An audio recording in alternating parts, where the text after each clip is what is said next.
परमेश्वर के दैनिक वचन। परमेश्वर मौन है और हमारे सामने कभी प्रकट नहीं हुआ, फिर भी उसका कार्य कभी नहीं रुका है। वो पूरी पृथ्वी का सर्वेक्षण करता है, हर चीज पर नियंत्रण रखता है और मनुष्य के सभी वचनों और कर्मों को देखता है। वो अपना प्रबंधन नपे तुले कदमों के साथ और अपनी योजना के अनुसार चुपचाप और नाटकीय प्रभाव के बिना करता है। फिर भी उसके कदम एक एक करके हमेशा मनुष्यों के निकट बढ़ते जाते हैं और उसका न्याय का आसन बिजली की रफ्तार से ब्रह्मांड में स्थापित होता है, जिसके बाद हमारे बीच उसके सिंहासन का तुरंत अवरोहण होता है। वो कैसा आलीशान दृश्य है, कितनी भव्य और गंभीर झांकी। एक कपोत के समान और एक गरजते हुए सिंह के समान पवित्र आत्मा हम सब के बीच आता है।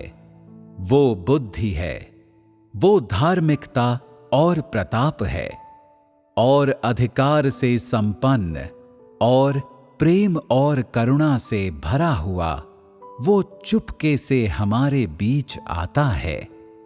कोई उसके आगमन के बारे में नहीं जानता, कोई उसके आगमन का स्वागत नहीं करता और इतना ही नहीं, कोई नहीं जानता कि वो क्या करने वाला है। मनुष्य का जीवन पहले जैसा चलता रहता है, उसका हृदय नहीं बदलता और दिन हमेशा की तरह बीतते जाते हैं। परमेश्वर अन्य मनुष्यों की तरह एक मनुष्य के रूप में एक सबसे महत्वहीन अनुयायी की तरह और एक साधारण विश्वासी के समान रहता है। उसके पास अपने कामकाज हैं, अपने लक्ष्य हैं और इससे भी बढ़कर उसमें दिव्यता है जो साधारण मनुष्यों में नहीं है। किसी ने भी उसकी दिव्यता की मौजूदगी पर ध्यान नहीं दिया है और किसी ने भी उसके सार और मनुष्य के सार के बीच का अंतर नहीं समझा है। हम उसके साथ बिना किसी बंधन और भय के मिलकर रहते हैं, क्योंकि हमारी दृष्टि में वो एक महत्वहीन विश्वासी से अधिक कुछ नहीं है। वो हमारी हर चाल देखता है और हमारे सभी विचार और अवधारणाएं उसके सामने बेपर्दा हैं। कोई भी उसके अस्तित्व में रुचि नहीं लेता, कोई भी उसके कार्य के बारे में कोई कल्पना नहीं करता और इससे भी बढ़कर किसी को उसकी पहचान के बारे में रत्ती भर भी संदेह नहीं है। हम बस अपने अपने काम में लगे रहते हैं, मानो उसका हमसे कुछ लेना देना न हो। संयोगवश पवित्र आत्मा उसके माध्यम से वचनों का एक अंश व्यक्त करता है और भले ही ये बहुत अनपेक्षित महसूस होता हो, फिर भी हम इसे परमेश्वर से आने वाला कथन समझते हैं और परमेश्वर की ओर से आया मानकर तुरंत उसे स्वीकार कर लेते हैं। ऐसा इसलिए है क्योंकि चाहे इन वचनों को कोई भी व्यक्त करता हो, यदि ये पवित्र आत्मा से आते हैं तो हमें उन्हें स्वीकार करना चाहिए, नकारना नहीं चाहिए। अगला कथन मेरे माध्यम से आ सकता है या तुम्हारे माध्यम से या किसी अन्य के माध्यम से, वो कोई भी हो, सब परमेश्वर का अनुग्रह है। परंतु ये व्यक्ति चाहे जो भी हो, हमें इसकी आराधना नहीं करनी चाहिए, क्योंकि चाहे कुछ भी हो, ये संभवतः परमेश्वर नहीं हो सकता। न ही हम किसी भी तरह से ऐसे किसी साधारण व्यक्ति को अपने परमेश्वर के रूप में चुन सकते हैं। हमारा परमेश्वर बहुत महान और सम्माननीय है। ऐसा कोई महत्वहीन व्यक्ति उसकी जगह कैसे ले सकता है? और तो और, हम सब परमेश्वर के आगमन की प्रतीक्षा कर रहे हैं, ताकि वो आकर हमें वापस स्वर्ग के राज्य में ले जाए। इसलिए कोई इतना महत्वहीन व्यक्ति कैसे इतना महत्वपूर्ण और कठिन कार्य करने में सक्षम हो सकता है? यदि प्रभु दोबारा आता है तो उसे सफेद बादल पर आना चाहिए, ताकि सभी लोग उसे देख सकें। वो कितना महिमामय होगा! ये कैसे संभव है कि वो चुपके से साधारण मनुष्यों के एक समूह में छिप जाए? और फिर भी लोगों के बीच छिपा हुआ यही वो साधारण मनुष्य है जो हमें बचाने का नया काम कर रहा है। वो हमें कोई सफाई नहीं देता, न ही वो हमें ये बताता है कि वो क्यों आया है। वो केवल नपे तुले कदमों से और अपनी योजना के अनुसार उस कार्य को करता है जिसे करने का वो इरादा रखता है। उसके वचन और कथन अब ज्यादा बार सुनाई देते हैं, सांत्वना देने, उत्साह बढ़ाने, स्मरण कराने और चेतावनी देने से लेकर डांटने फटकारने और अनुशासित करने तक, दयालु और नरम स्वर से लेकर प्रचंड और प्रतापी वचनों तक, ये सब मनुष्य पर दया करता है और उसमें कंपकंपी भरता है। जो कुछ भी वो कहता है, वो हमारे अंदर गहरे छिपे रहस्यों पर सीधे चोट करता है। उसके वचन हमारे हृदयों में डंक मारते हैं, हमारी आत्माओं में डंक मारते हैं और हमें असहनीय शर्म से भर देते हैं। हम समझ नहीं पाते कि कहां मुंह छिपाएं। हम सोचने लगते हैं कि इस व्यक्ति के हृदय का परमेश्वर हमसे वास्तव में प्रेम करता भी है या नहीं, और वास्तव में उसका इरादा क्या है। शायद ये पीड़ाएं सहने के बाद ही हमें स्वर्गारोहण कराया जा सकता हो। अपने मस्तिष्क में हम गणना कर रहे हैं आने वाली मंजिल के बारे में और अपनी भावी नियति के बारे में। फिर भी पहले की तरह हम में से कोई विश्वास नहीं करता कि हमारे बीच कार्य करने के लिए परमेश्वर पहले ही देह धारण कर चुका है। भले ही वो इतने लंबे समय तक हमारे साथ रहा हो, भले ही वो हमसे आमने सामने पहले ही इतने सारे वचन बोल चुका हो, फिर भी हम इतने साधारण व्यक्ति को अपने भविष्य का परमेश्वर स्वीकार करने को तैयार नहीं हैं और इस मामूली व्यक्ति को अपने भविष्य और नियति का नियंत्रण सौंपने को तो हम बिल्कुल भी तैयार नहीं हैं। उससे हम जीवन के जल की अंतहीन आपूर्ति का आनंद लेते हैं और उसके माध्यम से हम परमेश्वर के आमने सामने रहते हैं। फिर भी हम केवल स्वर्ग में मौजूद प्रभु यीशु के अनुग्रह के लिए धन्यवाद देते हैं और हमने कभी इस साधारण व्यक्ति की भावनाओं पर ध्यान नहीं दिया जो दिव्यता से युक्त है।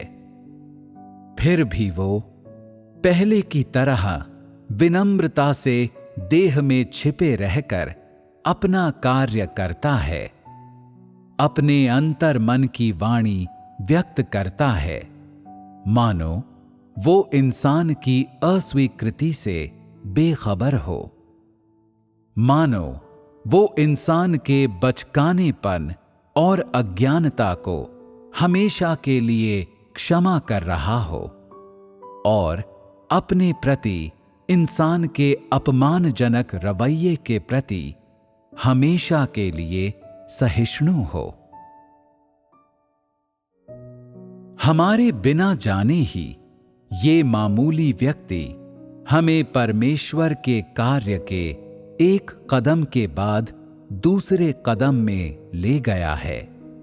हम अनगिनत परीक्षणों से गुजरते हैं, अनगिनत ताड़नाएं सहते हैं और मृत्यु द्वारा परखे जाते हैं।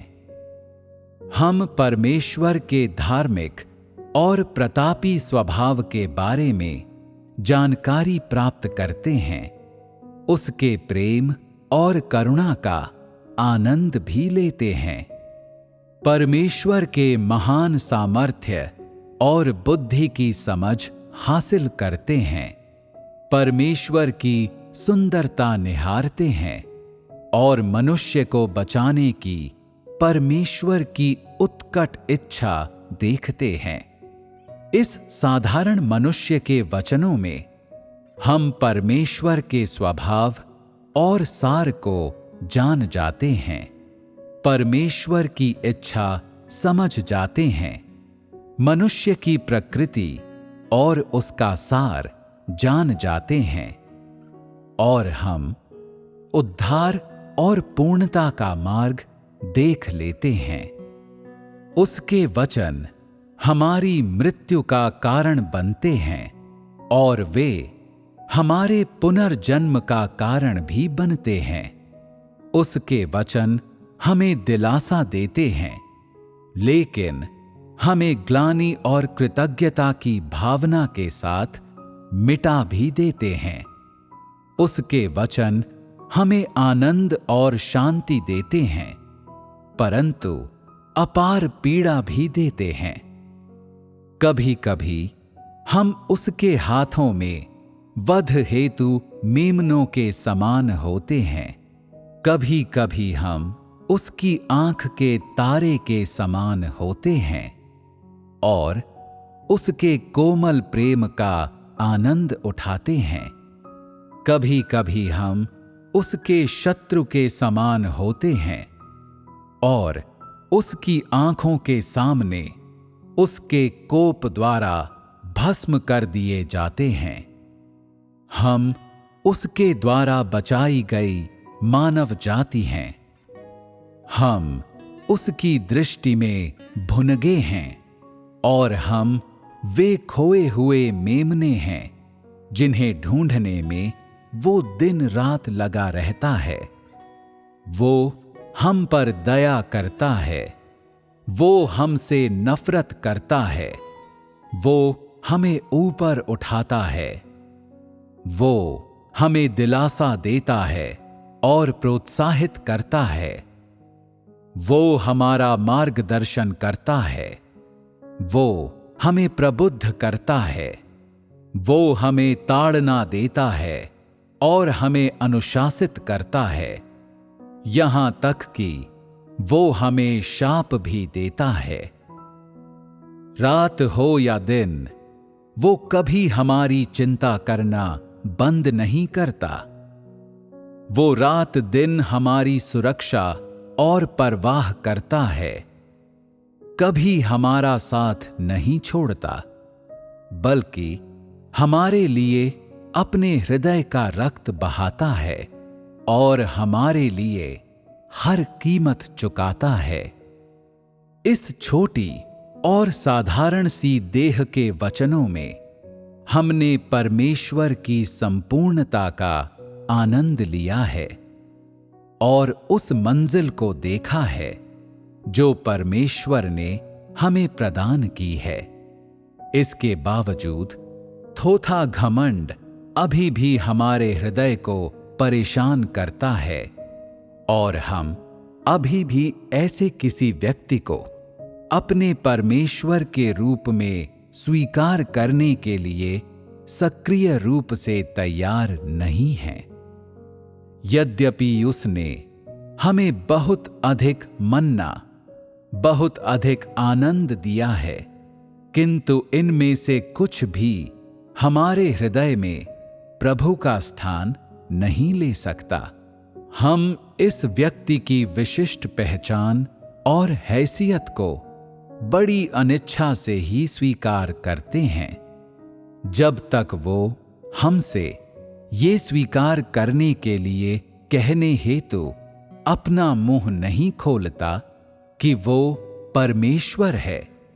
तब तक हम स्वयं उसे शीघ्र आने वाले परमेश्वर के रूप में कभी स्वीकार नहीं करेंगे, जबकि वो हमारे बीच बहुत लंबे समय से काम करता आ रहा है। विभिन्न तरीकों और परिप्रेक्ष्यों के उपयोग द्वारा हमें इस बारे में सचेत करते हुए कि हमें क्या करना चाहिए और साथ ही अपने हृदय को वाणी प्रदान करते हुए परमेश्वर अपने कथन जारी रखता है। उसके वचनों में जीवन सामर्थ्य है। वे हमें वो मार्ग दिखाते हैं जिस पर हमें चलना चाहिए और हमें ये समझने में सक्षम बनाते हैं कि सत्य क्या है। हम उसके वचनों से आकर्षित होने लगते हैं। हम उसके बोलने के लहजे और तरीके पर ध्यान केंद्रित करने लगते हैं और अवचेतन रूप में इस साधारण व्यक्ति की अंतरतम भावनाओं में रुचि लेना आरंभ कर देते हैं।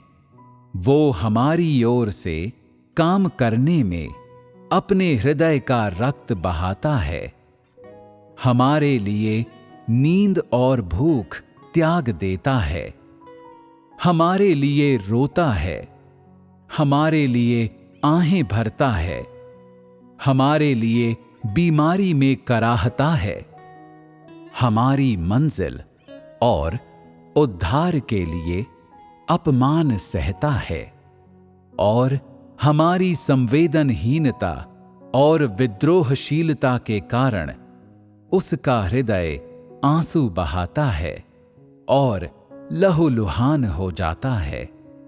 ऐसा स्वरूप किसी साधारण व्यक्ति का नहीं हो सकता, न ही ये किसी भ्रष्ट मनुष्य में हो सकता है या उसके द्वारा प्राप्त किया जा सकता है। वो जो सहनशीलता और धैर्य दिखाता है, वे किसी साधारण मनुष्य में नहीं पाए जाते और उसके जैसा प्रेम भी किसी सृजित प्राणी में नहीं है। उसके अलावा कोई भी हमारे समस्त विचारों को नहीं जान सकता या हमारी प्रकृति और सार को स्पष्ट और पूर्ण रूप से नहीं समझ सकता या मानव जाति की विद्रोहशीलता और भ्रष्टता का न्याय नहीं कर सकता या इस तरह से स्वर्ग के परमेश्वर की ओर से हमसे बातचीत या हमारे बीच कार्य नहीं कर सकता। उसके अलावा किसी में परमेश्वर का अधिकार, बुद्धि और गरिमा नहीं है। उसमें परमेश्वर का स्वभाव और स्वरूप अपनी संपूर्णता में प्रकट होते हैं। उसके अलावा कोई हमें मार्ग नहीं दिखा सकता या हमारे लिए प्रकाश नहीं ला सकता।